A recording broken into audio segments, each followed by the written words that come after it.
What's up mga ka-uncles? For today's video day mga uncle no, bisitahon sa nato ato mga binuhi. Atong buhay day mga ka-uncles no, kay mga Bisayang manok.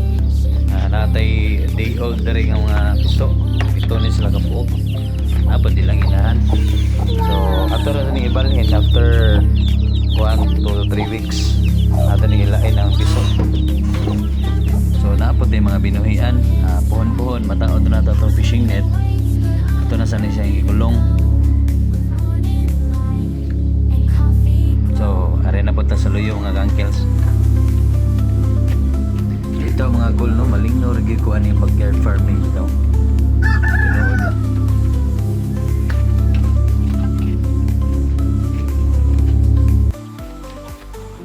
So after 2 to 3 weeks, are na to ibalhin ang atong mga piso.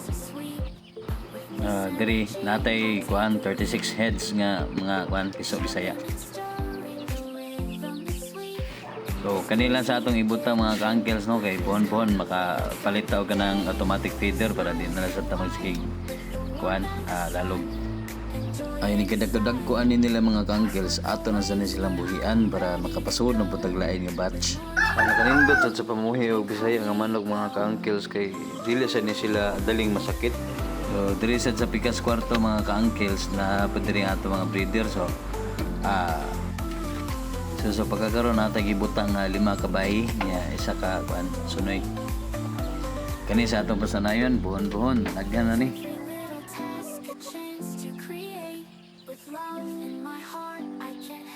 Diri mga ka-uncles natin naspatan nga itlog. So kani musugod na gini sila pangitlog. Ato na niya po ni sila butangan og pugaran para ato na sila magdumdum og pangitlog.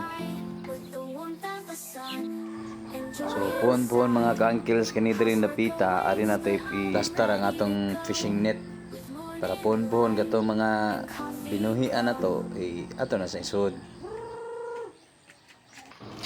Kato lang sa mga ka-uncles. So puhon-puhon galuyan ta mahiraw ang tagdagan ng atong pagpamuhi. Daghang salamat mga kol. Happy farming.